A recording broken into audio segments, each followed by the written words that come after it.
सभी को नमस्कार। हिंदी साहित्य का इतिहास और क्लास संख्या 60वीं भक्ति काल का ये 33वां भाग है। सूफी काव्य इसके अंतर्गत हम पढ़ रहे हैं।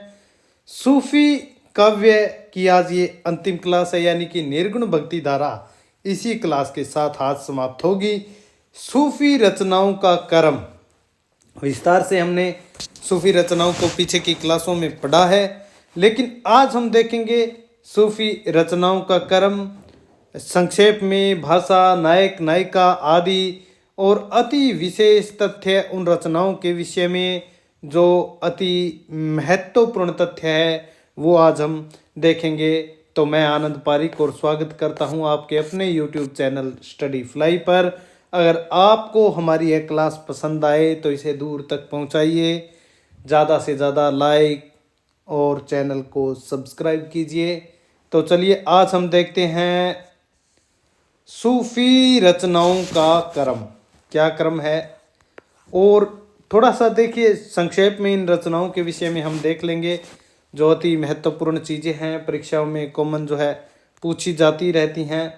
तो पहली हमारी रचना देखिए हंसावली, 1370 ईस्वी की ये रचना है, सूफी रचना है हंसावली। रचनाकार असाहित है, भाषा राजस्थानी हिंदी है, राजस्थानी का प्राचीन रूप है। ये रचना जब लिखी गई थी उस समय तक जो है राजस्थानी और गुजराती भाषा जो है, गुजराती भाषा राजस्थानी से अलग नहीं हुई थी। तो कुछ लोग जो है इसे पुरानी गुजराती की रचना भी मानते हैं। नायक इसमें राजकुमार है, नायिका हंसावली जो पाटन की राजकुमारी है। तो नायक राजकुमार है, नायिका हंसावली पाटन की राजकुमारी। भाषा राजस्थानी हिंदी, राजस्थानी का मतलब प्राचीन रूप।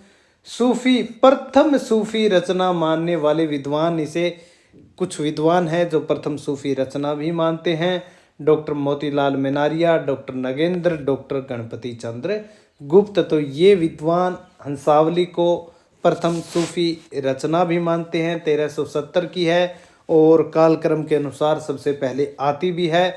इस रचना का स्रोत जो है विक्रम बेताल की कथा को माना जाता है। अगली रचना देखिए, संक्षेप में हम देख रहे हैं, महत्वपूर्ण चीज़ें देख रहे हैं। 2 नंबर हमारी रचना है चंदायन। चंदायन को मुल्ला दाऊद या मौलाना दाऊद ने लिखा। कब लिखा? 1369 ईस्वी में इसे लिखा गया।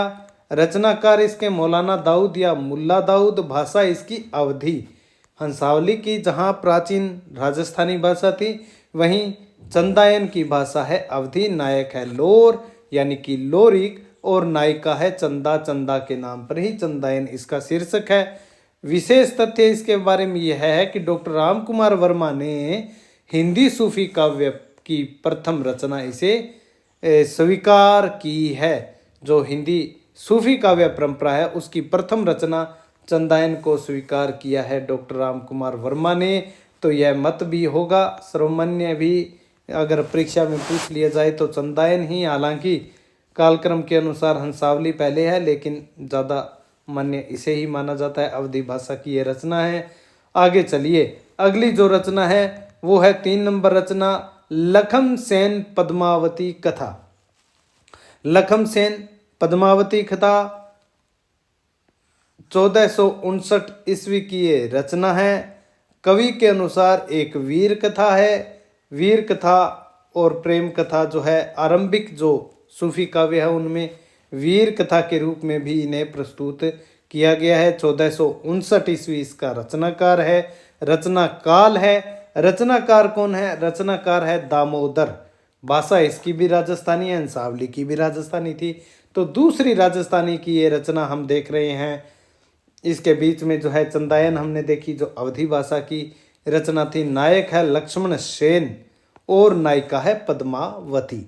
तो लखम सेन पद्मावती कथा 1459 ईस्वी, कवि के अनुसार वीर कथा, रचनाकार दामोदर, भाषा राजस्थानी, नायक लक्ष्मण सेन और नायिका पद्मावती। अगली रचना देखिए, चौथी हमारी रचना ढोला मारूरा दूहा।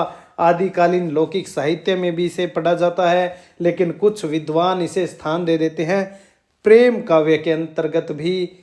तो 1473 ईस्वी इसका रचना काल है। रचनाकार कौन है? कवि कलोल। और दोहों में मूलतः ये लिखी गई, बाद में जो है कुशललाभ ने इसमें जो ये मौखिक परंपरा पर आधारित काव्य रचना थी, दोहे इसके गाए जाते थे, लोक कंठ में जो है सुरक्षित थे, लेकिन ये जैसे जैसे लिखा कहीं गया नहीं था तो ये जो है इसकी एक श्रृंखला दोहों की जो है वो विखंडित हो गई। तो वहाँ पर नए एक रचनाकार थे, वो थे कुशल राय वाचक भी जिन्हें बोलते हैं। उन्होंने उन दोहों में जहाँ पर ये कथा की जो है कहानी जो है श्रृंखला खंडित हुई, वहाँ पर उन्होंने क्या जोड़ दी? चौपाइयाँ जोड़कर इसे विस्तार दिया। तो कवि कलोल मूल रचनाकार, फिर कुशल राय वाचक ने इसमें चौपाइयाँ जोड़ी। मूल रूप से ये दोहों की रचना थी। तो भाषा इसकी राजस्थानी, नायक ढोला, नायिका मारू मारवाणी। अभी तक राजस्थानी की 3 रचनाएं हमने देख ली, हंसावली, लखमसेन पद्मावती कथा और ढोला मारूरा दूहा। तो आगे देखिए, तो 1473 ईस्वी राजस्थानी भाषा में कवि कलोल ने लिखा नायक ढोला, नायिका मारू या मारवाणी। 5वीं हमारी रचना देखिए सत्यवती कथा, 1501 ईस्वी की रचना है। रचनाकार इसके ईश्वरदास है। सगुण भक्ति जो है, सगुण भक्ति में राम काव्य धारा के अंतर्गत ईश्वरदास आते हैं। भाषा इसकी अवधि है, नायक ऋतुपर्ण है, नायिका सत्यवती है। विशेष इसके विषय में यह है कि हजारी प्रसाद द्विवेदी जी ने सूफी काव्य परंपरा की प्रथम रचना इसे स्वीकार की है, सत्यवती कथा को। हालांकि आचार्य रामचंद्र शुक्ल ने इसे किसी भी परंपरा में स्थान नहीं दिया है। क्या है विशेष? और सतीत्व की महिमा का वर्णन इस रचना के अंतर्गत है। विस्तार से हम इस रचना को पहले पढ़ भी चुके हैं। तो सतीत्व की महिमा का वर्णन है। हजारी प्रसाद द्विवेदी जी सूफी काव्य परंपरा की इसे प्रथम रचना मानते हैं। किसे? सत्यवती कथा को। डॉक्टर राम कुमार वर्मा चंदायन को, मोतीलाल मेनारिया, डॉक्टर नगेंद्र, डॉक्टर गणपति चंद्र गुप्त आदि जो विद्वान हैं वो हंसावली को प्रथम रचना मानते हैं। आचार्य शुक्ल ने सत्यवती कथा को किसी भी काव्य धारा में स्थान नहीं दिया है। अवधि की प्रथम रचना सत्यवती कथा को शुक्ल जी मानते हैं। आगे चलिए, अगली रचना जो 6 नंबर हमारी है मृगावती, 1503 ईस्वी की ये रचना है। रचनाकार है कुतुबन। भाषा इसकी अवधि, नायक इसका राजकुमार है, नायिका मृगावती है। नायिका मृगावती, नायक राजकुमार। भाषा अवधि, रचनाकार कुतुबन और 1503 ईस्वी में मृगावती लिखा गया। विशेष क्या है? आचार्य रामचंद्र शुक्ल से सूफी काव्य परंपरा की पहली रचना स्वीकार करते हैं, जो कि मान्य मत नहीं है। लेकिन शुक्ल के अनुसार कौन सी सूफी काव्य परंपरा की पहली रचना है? तो वो मृगावती। आगे चलिए, अगली हमारी रचना 7 नंबर रचना माधवा नल काम कंदला। इस जो है शीर्षक से अनेक रचनाएं लिखी गई हैं। सब रचनाएं हम देख लेंगे। तो माधवा नल काम कंदला 1527 ईस्वी में रचित। माधवा नल काम कंदला, रचनाकार गणपति। भाषा राजस्थानी, छंद केवल इसमें दोहा है। देखिए अन्य रचनाओं में आपको दोहा प्लस चौपाई का जो है एक संयोजन मिलेगा कड़वक पद्धति के अनुसार, लेकिन यह एकमात्र रचना जिसमें एक ही छंद केवल दोहा छंद में रचित है। नायक इसका माधव है, नायिका काम कंदला है। नायक का नाम भी पहले आया है नायिका से।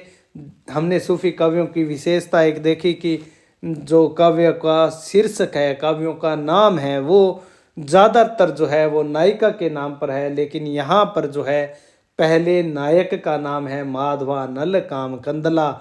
इसी तरह से हंस जवाहिर, इसी तरह से यूसुफ जुलेखा, इसी तरह से ज्ञानदीप। तो ये काव्यों के नाम हैं जो नायक का नाम या नायक का नाम पहले है या नायक के नाम पर है।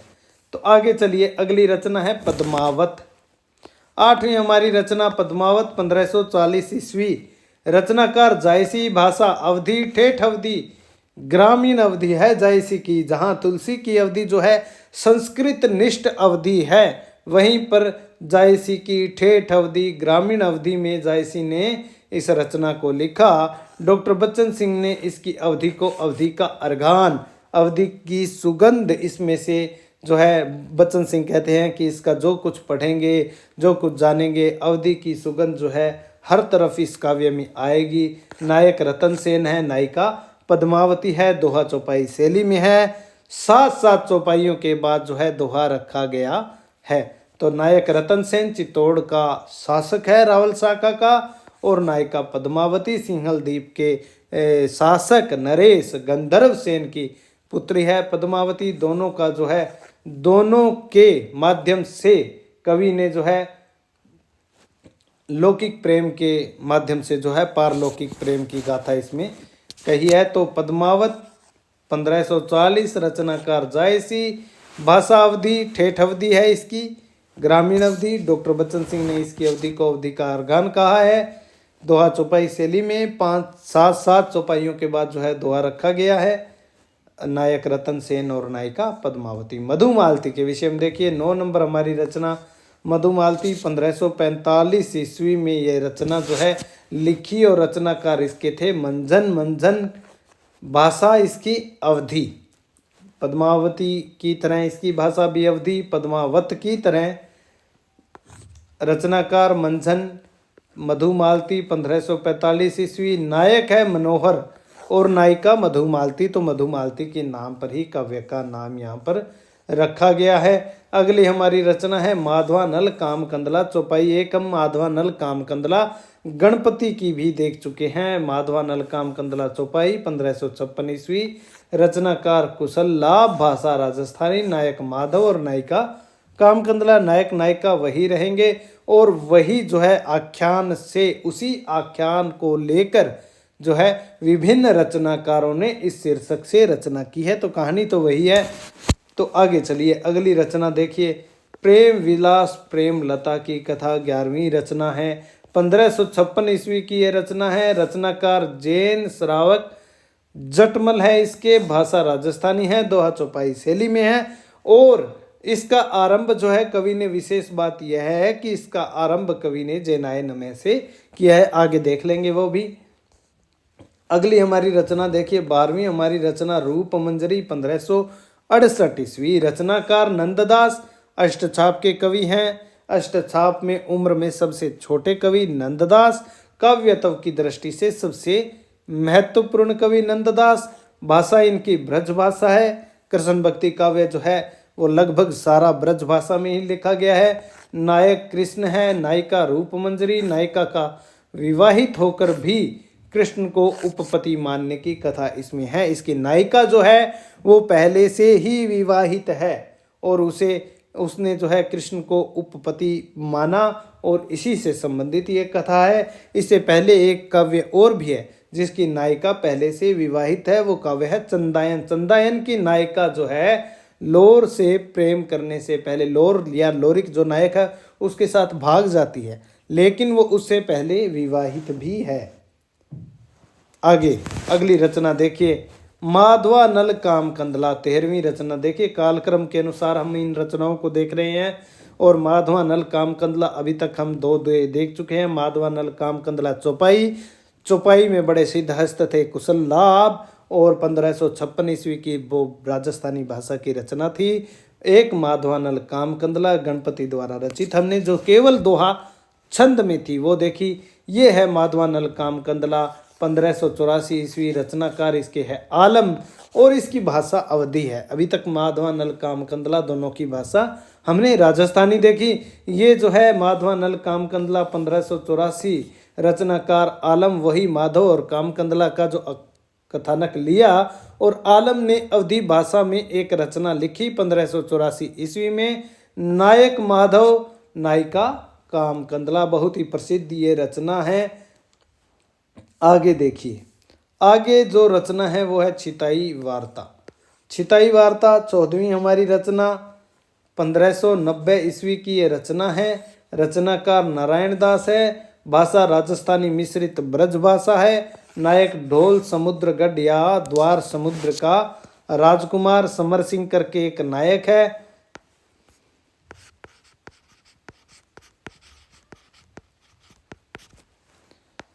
नायिका है छिताई। अलाउद्दीन की कथा है।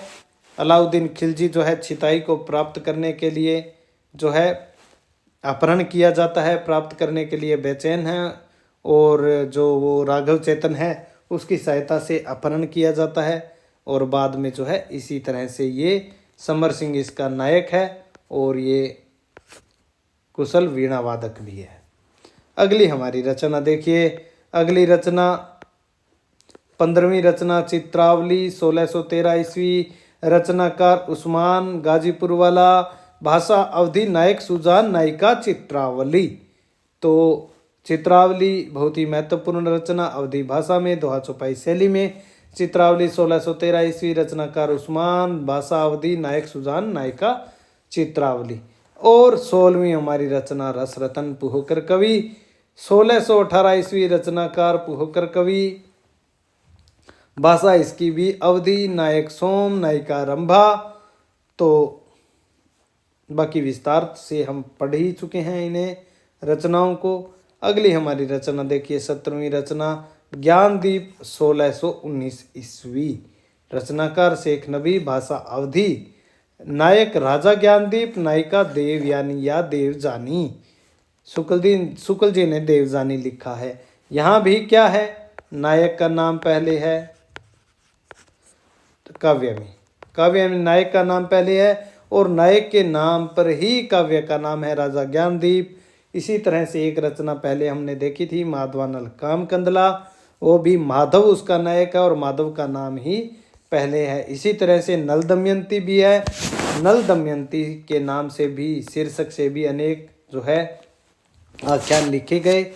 तो नल दमयंती में भी नायक का नाम पहले है। नल और राजा नल और दमयंती की कहानी ये है। 18वीं रचना नल दमयंती 1625 ईस्वी। रचनाकार नरपति व्यास। 19वीं रचना नल चरित्र 1641 ईस्वी। रचनाकार मुकुंद सिंह। फिर एक है 20वीं रचना नल दमन 1657 ईस्वी। रचनाकार इसके हैं सूरदास। और 21वीं रचना हमारी माधवा नल काम कंदला नाटक 1660 ईस्वी। रचनाकार केसी। भाषा अवधि में है। माधवा नल कथा एक ये रचना है 22वीं 1680 ईस्वी। रचनाकार इसके दामोदर हैं। 23वीं चंद्र कुंवरी बात लौकिक प्रेमाख्यान काव्यों में आएगा 1693 ईस्वी। रचनाकार इसके हैं हंस चंद्र कुंवरी बात। 24वीं रचना देखिए बहुत ही महत्वपूर्ण होगी पुहपावती 1669 ईस्वी। रचनाकार दुखरण दास, मूल नाम मनोहर है। ये एक जो है संत कवि हैं। दुखरण दास जो हैं वो मूल नाम मनोहर, ये एक संत कवि हैं और मलूक दास के शिष्य हैं। संत कवि हमने पढ़े थे एक मलूक दास, उनके शिष्य हैं। भाषा जनपदीय अवधि के साथ साथ ब्रजभाषा का प्रयोग है। नायक इसका है राजकुमार। राजकुमार का नाम हमें पता नहीं है। और नायिका है पुहपावती। पुहपावती के नाम पर ही काव्य का नाम है। जनपदीय अवधि के साथ साथ ब्रजभाषा इसमें है। अगली हमारी रचना 25वीं रचना है हंस जवाहिर 1736 ईस्वी। रचनाकार कासिम शाह। भाषा अवधि व ब्रजभाषा का इसमें मिश्रण है। नायक का नाम राजा हंस है, नायिका रानी जवाहिर है। यहाँ भी नायक का नाम पहले है। नायक का नाम पहले। यह भी अपवाद है कि सूफी काव्य जो है नायिका के नाम पर ही शीर्षक का नाम होता है। ज़्यादातर में है लेकिन इसमें नायक का नाम पहले आया है। इंद्रावती 26वीं रचना इंद्रावती 1744 ईस्वी। रचनाकार नूर मोहम्मद। भाषा अवधि, नायक राजकुंवर, नायिका इंद्रावती। राजकुंवर जो है वो कालिंजर का राजकुमार है। नायिका इंद्रावती जो है आगमपुर की राजकुमारी है। और इंद्रावती इस काव्य का नाम भी है। 1744 नूर मोहम्मद की यह रचना है। अनुराग बांसुरी 27वीं हमारी रचना अनुराग बांसुरी 1764। वही रचनाकार इंद्रावती वाले रचनाकार है। यहाँ पर ये जो है रचनाकार है।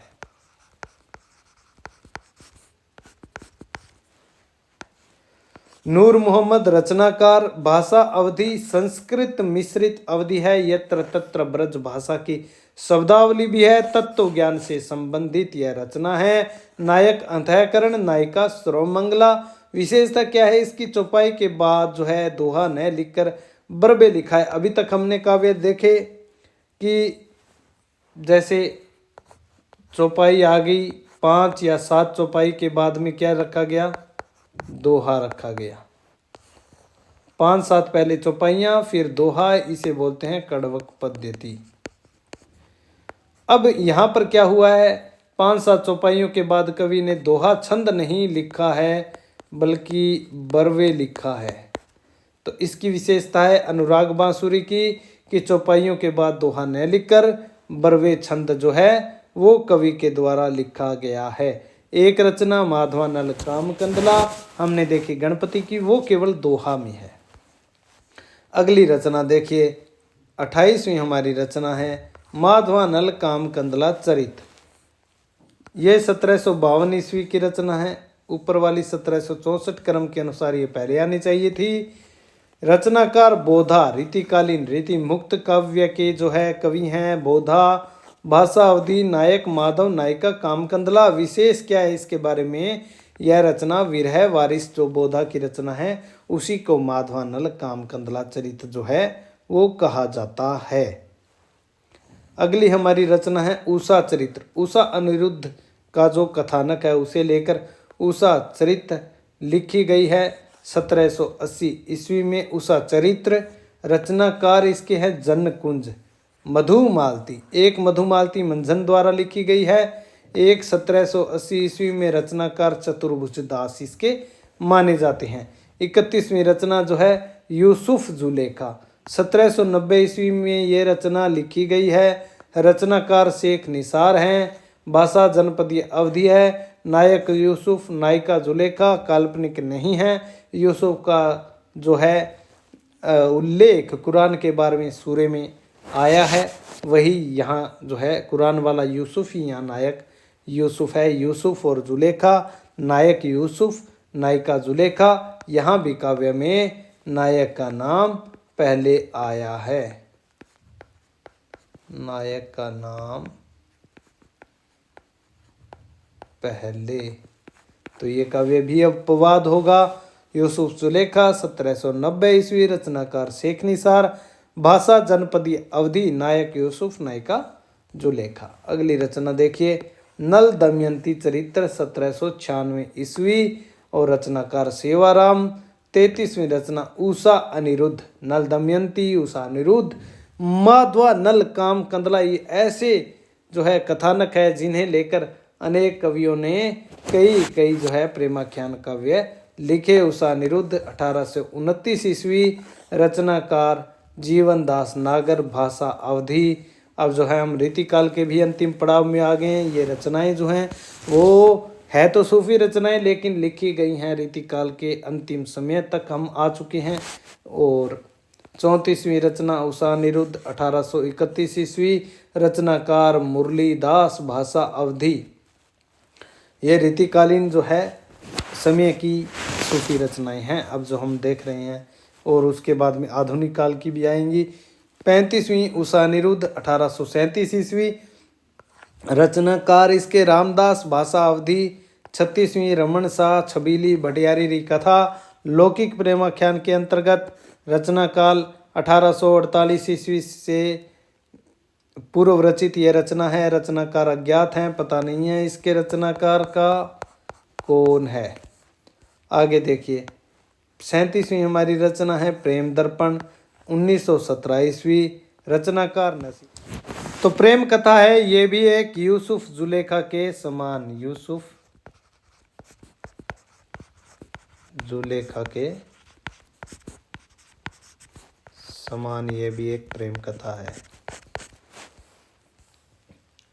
आगे देखिए, ये तो रचनाएं हुई पूरी 37 रचनाएं हमने देखी महत्वपूर्ण ये तो हुई यहाँ पर समाप्त। अब आगे देखिए राजस्थानी भाषा में रचित प्रेमाख्यान काव्य। अब हम भाषा के अनुसार जो है इनकी छंटनी करेंगे। हंसावली एक तो है 1370 ईस्वी ईसाई द्वारा रचित है। और उसकी भाषा क्या है? राजस्थानी। लखम सेन पद्मावती कथा 1459 ईस्वी दामोदर कवि द्वारा, ये भी भाषा राजस्थानी। ढोला मारूरा दुहा 1473 ईस्वी कवि कलोल द्वारा। माधवानल कामकंदला 1527 ईस्वी गणपति द्वारा, ये है राजस्थानी भाषा में और केवल दोहा छंद में है ये रचना है, केवल दोहा छंद में। प्रेम विलास प्रेमलता की कथा 1556 ईस्वी जैन श्रावक जटमल। छठी रचना माधवानल कामकंदला चौपाई 1556 ईस्वी में कुशल लाभ ने लिखी। छिताई वार्ता 1590 ईस्वी में नारायण दास। अवधी और ब्रज भाषा सौरी राजस्थानी और ब्रज भाषा का इसमें मिश्रण है। आगे ब्रज भाषा में रचित प्रेमाख्यान काव्य कौन कौन से हैं? रूप मंजरी है एक तो 1568 ईस्वी नंददास द्वारा रचित है, ये अष्टचाप के कवि नंददास है। छिताई वार्ता 1590 ईस्वी नारायण दास द्वारा, जो अभी हमने राजस्थानी और ब्रज भाषा का मिश्रण है। जान कवि के प्रेमाख्यानों की भाषा राजस्थानी प्रभावित ब्रज भाषा है, जो राजस्थानी से प्रभावित है। जान कवि ने सर्वाधिक प्रेमाख्यान काव्य लिखे थे। तो आगे ये तो हुई भाषा की बात, बाकी बचे वो हैं अवधी भाषा की प्रेमाख्यान काव्य। मुख्य हमने भाषा देख ली है, तो आगे हम छंद योजना के आधार पर प्रेमाख्यानों का वर्गीकरण अगर हम करें, छंद योजना के आधार पर प्रेमाख्यानों का वर्गीकरण, प्रेम आख्यानों का वर्गीकरण, वे सूफी रचनाएं जिनमें पांच चौपाइयों के बाद दोहा रखा गया है। वे रचनाएं कौन कौन सी हैं जिनमें 5 चौपाइयों के बाद दोहा रखा गया है? तो वो एक तो हंसावली 1370 ईस्वी साहित्य द्वारा राजस्थानी भाषा है, 5 चौपाइयों के बाद दोहा है। चंदायन है 1369 ईस्वी मुल्ला दाऊद, जिसे डॉक्टर राम कुमार वर्मा ने पहली रचना भी कहा है सूफी काव्य परंपरा की।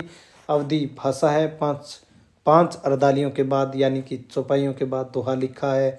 तीसरी रचना है सत्यवती कथा 1501 ईश्वरदास, अवधी इसकी भाषा है और पांच चौपाइयों के बाद दोहा है। मृगावती 1503 कुतुबन, डॉक्टर राम कुमार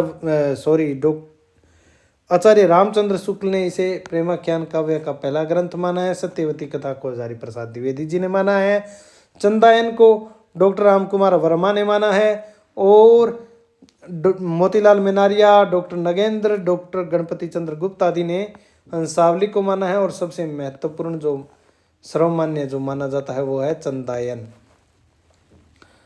तो आगे देखिए मधुमालती 1545 ईस्वी मंजन द्वारा रचित, अवधी भाषा, 5 चौपाइयों के बाद दोहा है।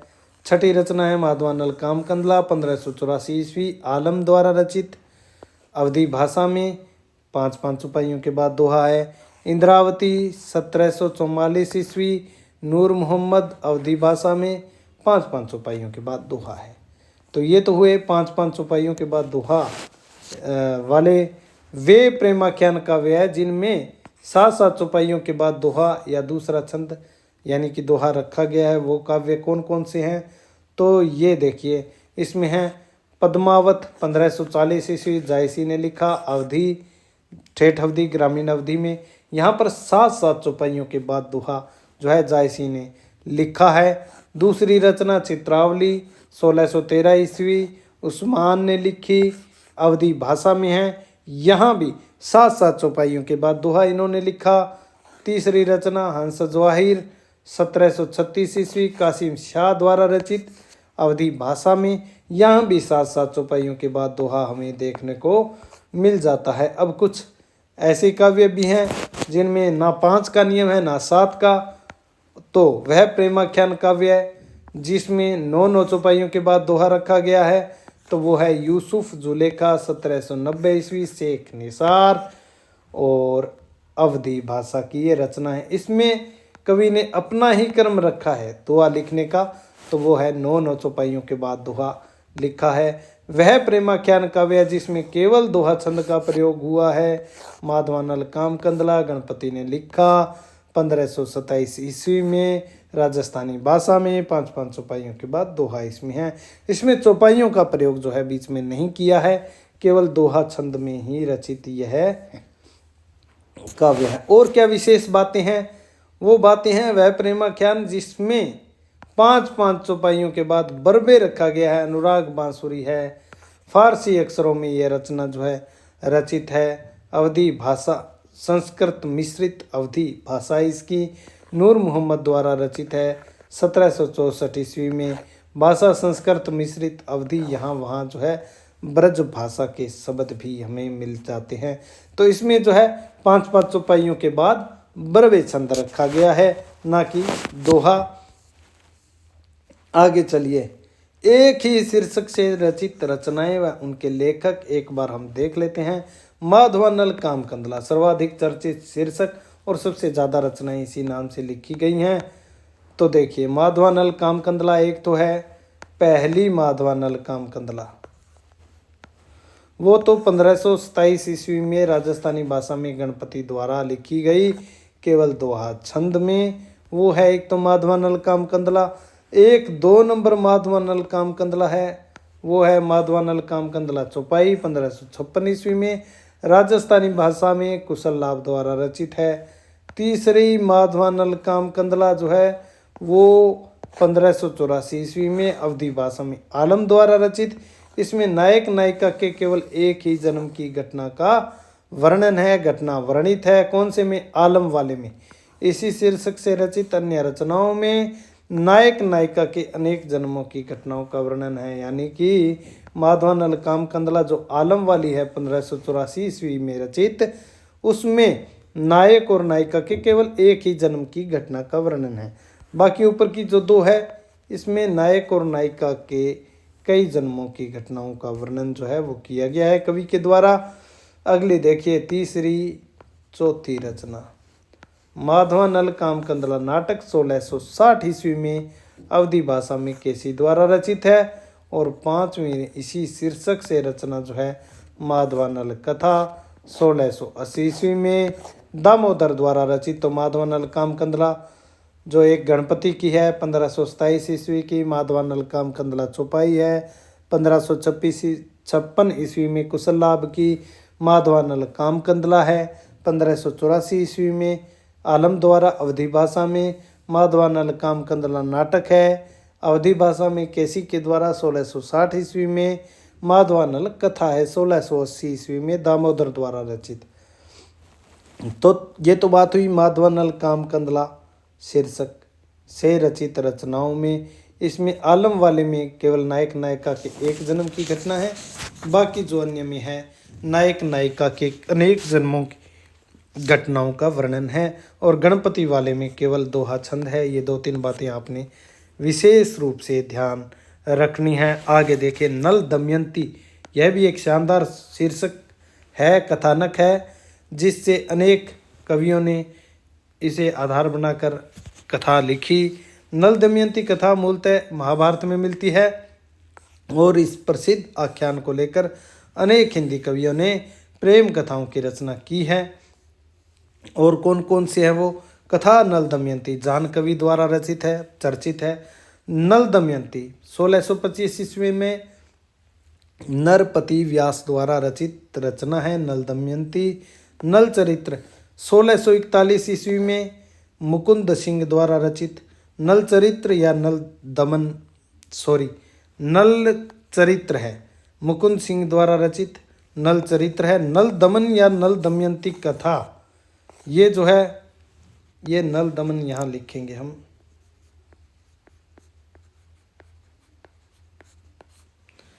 दमन या नल दमयंती। एक मिनट,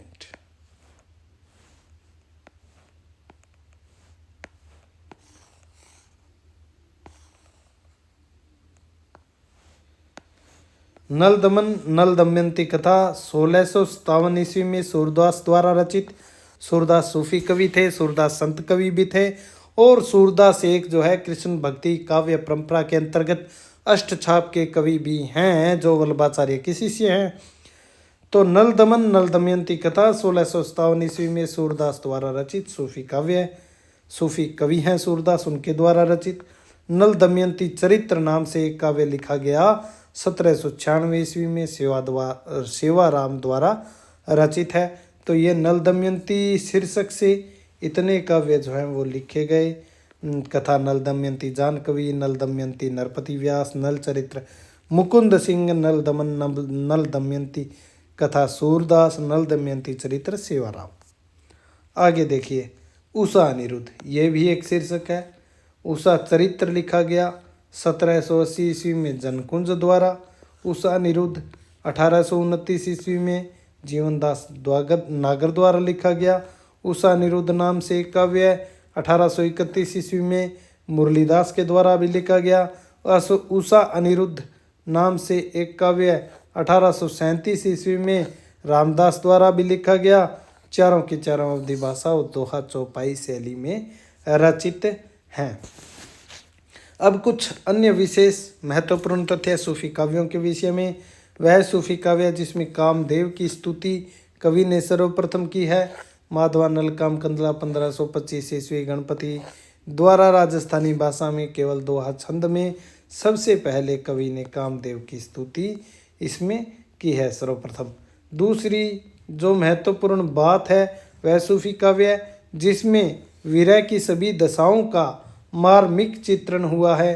रसरतन 1618 ईस्वी पूकर कवि द्वारा रचित भाषा अवधि, इसमें विरह की सभी दशाओं का, सभी दशाओं माने 10 दशाओं, विरह की 10 दशाएं होती हैं, 10 दशाओं का वर्णन जो है वो किया गया है पूकर कवि के द्वारा रसरतन रचना में। वह प्रेमाख्यान काव्य, आगे देखिए, वह प्रेमाख्यान सूफी काव्य जिसका आरंभ कवि ने जैनायन में से किया है, तो वो कौन सा है? प्रेम विलास प्रेम लता की कथा 1556 ईस्वी, और इसके रचनाकार हैं जैन श्रावक जटमल द्वारा रचित राजस्थानी भाषा में। इसमें दोहा चौपाई शैली में रचित है और इसमें जो है जैनायन में से प्रारंभ काव्य का जो है आरंभ किया है कवि ने। अगली जो महत्वपूर्ण बात है, चित्रावली के रचनाकार उस्मान ने अन्य कवियों को चित्रावली से बढ़कर प्रेम कथा लिखने की चुनौती भी दे दी है। जा की बुद्धि होई अधिकाई आन कथा एक कहे बनाई। और चित्रावली की एक विलक्षण बात जो है वो ये है कि इस सूफी काव्य की सबसे विलक्षण बात वो क्या है? तो वो बात यह है कि जोगियों, इसके जो जोगी हैं वो जोगियों का अंग्रेजों के द्वीप में पहुंचना है। इस सूफी काव्य की सबसे विलक्षण बात जो है जोगियों का अंग्रेजों के द्वीप में पहुंचना है। और ये कथन किसका है? आचार्य शुक्ल का, चित्रावली के विषय में। चित्रावली में एक खंड है जोगी ढूंढन खंड, उसमें काबुल, बदख्शां, खुरासान, रूम, शाम, मिस्र, इस्तांबुल, गुजरात, सिंहलदीप आदि अनेक देशों का उल्लेख किया गया है। वहीं पर ये अंग्रेजों के द्वीप का भी है, क्योंकि उसमें एक पंक्ति भी आती है कि वले द्वीप देखा अंग्रेजा। तो जोगियों का अंग्रेजों के द्वीप में पहुंचना विलक्षण बात किस काव्य की है? तो चित्रावली की बात है। आगे देखिए, वह सूफी काव्य जिसमें नायक के स्थान पर नायिका की सखी जो है, सभी सूफी काव्यों में नायक जो है अपनी नायिका को, प्रेयसी को, प्रेमिका को खोजने के लिए जो है योगी का भेष धारण करके जो है एक संघर्षपूर्ण और कठिन यात्रा जो है वो करता है, साहसपूर्ण यात्रा करता है। लेकिन एक सूफी काव्य है जिसमें नायक के स्थान पर जो है नायिका की सखी, सहेली योगी का वेश धारण करती है, वो काव्य है ज्ञानदीप। 1619 ईस्वी में शेख नबी द्वारा रचित ये काव्य है जिसकी भाषा अवधि है। उस ज्ञानदीप में नायक के स्थान पर जो है नायिका की सखी योगी का वेश धारण करती है। इसमें कवि द्वारा कथानक रूढ़ियों में मौलिकता लाने का प्रयास किया गया है। कथानक रूढ़ी जो सभी काव्यों में नायक का योगी बनना और घर से निकलना, नायक योगी के भेष में नायिका की खोज में निकलना, जहाँ पर एक कथानक रूढ़ी सभी काव्यों में है। तो शेख नबी ने सोचा कुछ नया करने का प्रयास करते हैं, नायक को नहीं योगी बनाते हैं। अपने काव्य में नायिका की सखी योगी का भेष धारण करके निकलती है। तो ज्ञानदीप का वो काव्य कौन सा है? ज्ञानदीप, जहाँ पर नायक की जगह नायिका की सखी योगी का वेश धारण करती है। तो ध्यान में रखिए थोड़ा सा, वह सूफी रचना। अगला महत्वपूर्ण तथ्य देखिए, वह सूफी रचना जिसकी भाषा अन्य सूफी रचनाओं से अधिक संस्कृत गर्भित है, तो वो है अनुराग बांसुरी। 1764 ईस्वी की रचना है, नूर मोहम्मद द्वारा रचित है अनुराग बांसुरी। भाषा संस्कृत मिश्रित अवधि इसकी भाषा है। 5-5 चौपाइयों के बाद दोहे के स्थान पर बरबे रखा गया है। यह भी इसका महत्वपूर्ण मोस्ट होगा कि एक तो सबसे अधिक सूफी रचनाओं में जिस रचना की भाषा सबसे अधिक संस्कृत गर्भित है वो अनुराग बांसुरी है, नूर मोहम्मद द्वारा रचित है, भाषा संस्कृत मिश्रित अवधि है। 5-5 चौपाइयों के बाद दोहे के स्थान पर यहाँ पर बरबे छंद जो है वो रखा गया है। वह सूफी रचना जिसमें हिंदुओं के वेद मार्ग की खुले मन से प्रशंसा की गई है, ज्ञानदीप वह रचना है जिसमें हिंदुओं के वेद मार्ग की खुले मन से प्रशंसा की गई है। 1619 ईस्वी की रचना शेख नबी द्वारा रचित, और यही वह रचना है जिसमें नायक के स्थान पर नायिका की सखी जो है योगी का वेश धारण करती है, वह सूफी कवि। अगला तथ्य देखिए महत्वपूर्ण है, वह सूफी कवि बहुत बार प्रश्न जो है वो हूबहू पूछा जा चुका है। वह सूफी कवि जिसे संख्या की दृष्टि से सर्वाधिक प्रेमाख्यानों की रचना का श्रेय जाता है, तो वो कवि है जान कवि। पूरा नाम नियामत खां जान, शिकर के निकट फतेहपुर में, जिसे फतेहपुर जिसे कायम खानी नवाब खां ने बसाया था, उसी के वंश परंपरा में जान कवि हुए। सर्वाधिक प्रेमाख्यानों की ये रचना करने वाले कवि हैं, और माना जाता है कि जान कवि ने 78 ग्रंथों का प्रणयन किया, रचना की, जिनमें से 29 जो है प्रेमाख्यान काव्य है। कुछ विद्वान 71 भी इनके ग्रंथ मानते हैं कि जान कवि ने 71 ग्रंथों का जो है प्रणयन किया और 29 प्रेमाख्यान काव्य उन्होंने लिखे। अगली जो महत्वपूर्ण बात है वह है हिंदी के पहले प्रेमाख्यान कवि जिन्होंने फारसी के लैला मजनू आख्यान को लेकर ग्रंथ लैले मजनू लिखा, तो वो कवि कौन है? जान कवि है। जान कवि ने ग्रंथ लैले मजनू लिखा, बहुत सारे ग्रंथ इन्होंने लिखे। तो ग्रंथों की प्रचुरता के कारण यहाँ के कथानकों को तो इन्होंने अपने काव्य का विषय बनाया ही, तो फारसी आख्यानों को भी इन्होंने अपनी रचनाओं में लिखा। तो इसी क्रम में इन्होंने ग्रंथ लैले मजनू लिखा। तो ये फारसी का एक आख्यान है लैला मजनू, और इस पर बहुत सी जो है फिल्में भी इस पर फिल्माई गई हैं। तो अगली रचना देखिए, वह सूफी काव्य जिसमें बहुपत्नीवाद का सर्वथा अभाव है।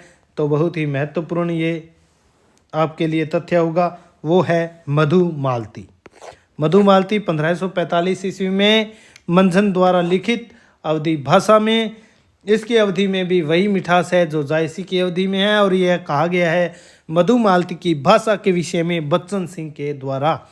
तो बहुपत्नीवाद का सर्वथा अभाव है और इसका अंत भी सुखांत है। इसका अंत भी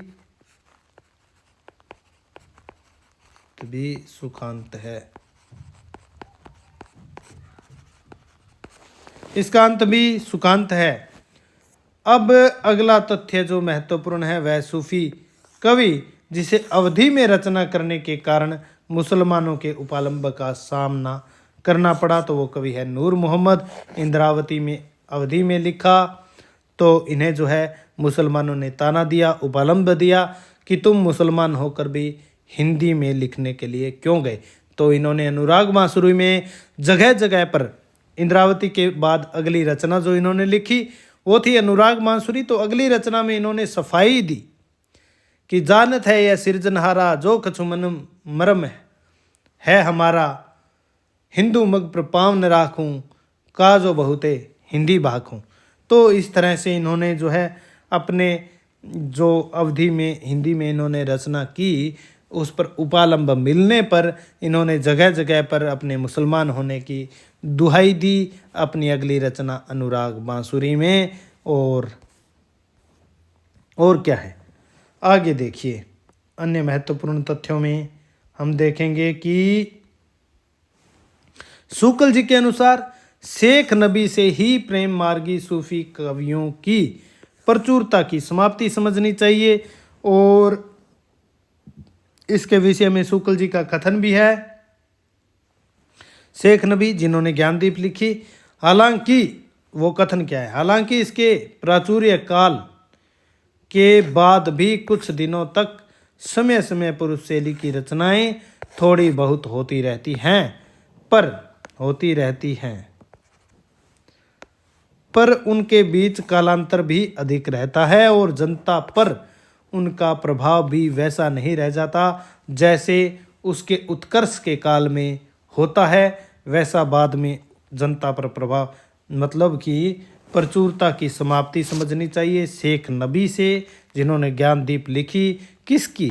सूफी कवियों की प्रचुरता की समाप्ति। उसके बाद जो है बाद का समय जो है रीतिकाल का समय है और ग्रंथों की जो है प्रवृत्ति, कवियों की प्रवृत्ति, जनता की प्रवृत्ति में जो है चित्त की प्रवृत्ति में परिवर्तन हो गया है।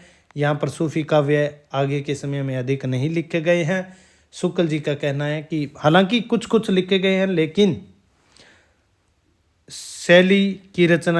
उस शैली की रचनाएं बहुत कम हैं और कालक्रम भी उसमें ज़्यादा है। 5-7 साल में एक रचना लिखी जा रही है और प्रभाव भी जनता पर वैसा नहीं है जैसा सूफी काल के दौरान था।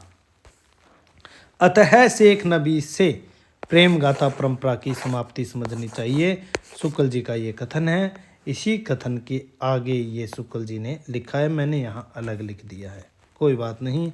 तो शेख नबी ज्ञानदीप 1619 ईस्वी लिखा, उसी से शुक्ल जी ने जो है प्रेम मार्गी सूफी कवियों की प्रचुरता की समाप्ति समझी है। अब शुक्ल जी जो है सूफी पद्धति का अंतिम ग्रंथ इंद्रावती नूर मोहम्मद को मानते हैं। इसके संबंध में शुक्ल जी का कथन है, इसी ग्रंथ को सूफी पद्धति का अंतिम ग्रंथ मानना चाहिए आचार्य शुक्ल।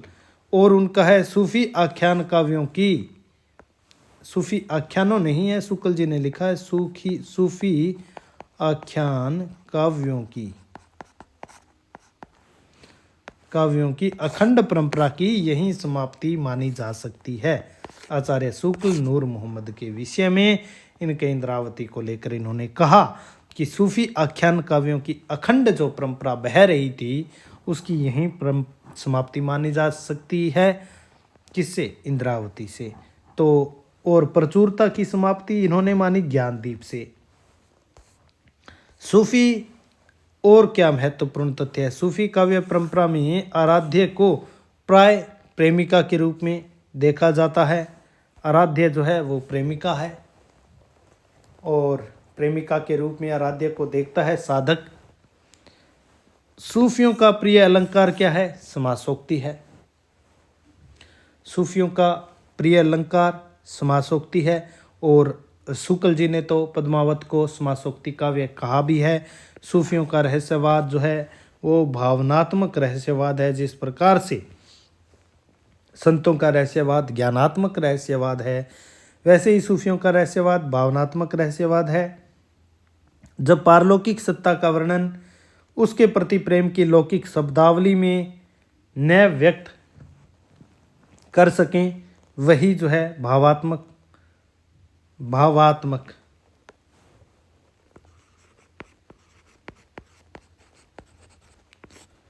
रहस्यवाद है। और जायसी की रचनाओं में जो है, किसकी रचनाओं में? जायसी की रचनाओं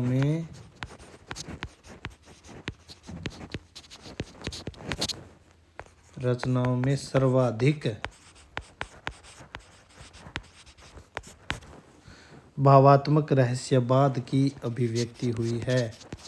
भावात्मक सर्वाधिक भावात्मक रहस्यवाद की अभिव्यक्ति हुई है।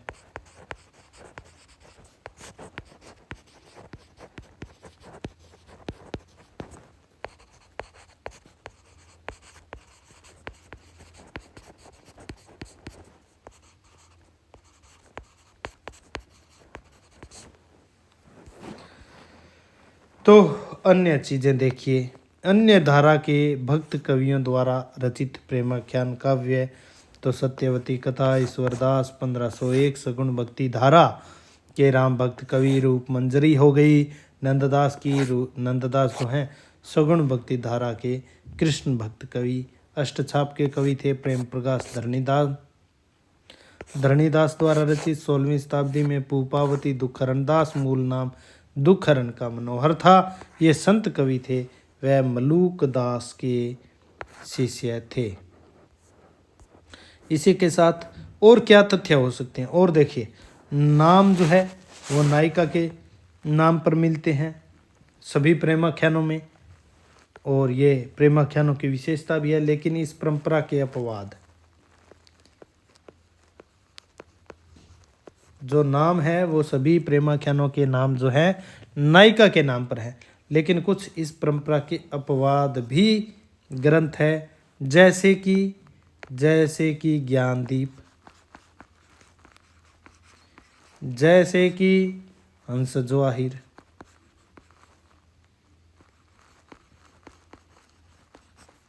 क्योंकि राजा हंस है, राजा ज्ञानदीप है इसका नायक, तो उनके नाम पर हो गए। जैसे कि यूसुफ जुलेखा, यूसुफ है नायक और जुलेखा है नायिका।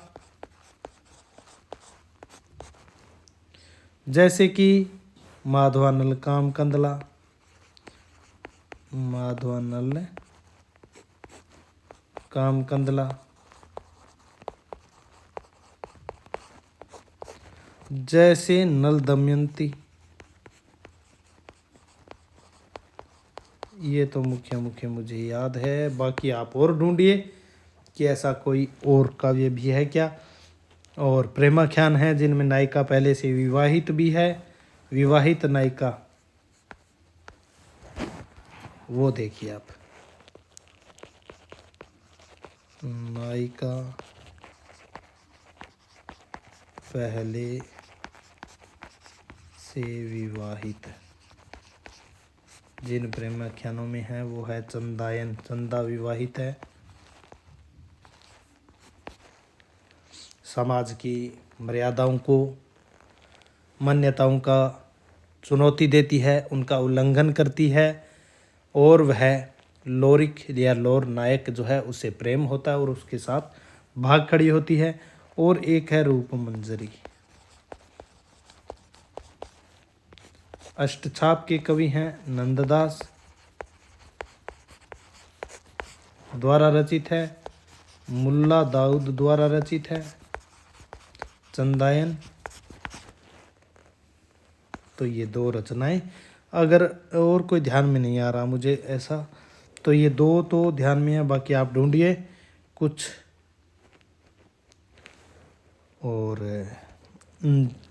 वो तो हमने देख लिया जिसमें नायक जो है, अन्य सभी प्रेमाख्यानों में नायक जो है बहुपत्नीवादी है, लेकिन बहुपत्नीवाद का जिस ग्रंथ में अभाव है वो है मधुमालती, और वो अपवाद भी होगा जिसमें नायक का जो प्रेम है वो एकोन्मुख है, और सुखांत, जिसका अंत सुखांत है, वो भी मधुमालती है। अन्य में जो है अंत जो है लगभग काव्यों में दुखांत है।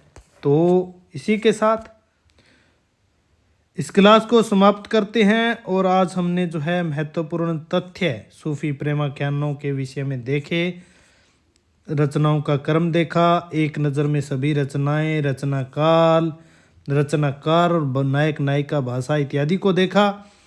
अगली क्लास में हम राम भक्ति काव्य परंपरा से संबंधित जो है वो आरंभ करेंगे। तो सभी को बहुत बहुत धन्यवाद, नमस्कार।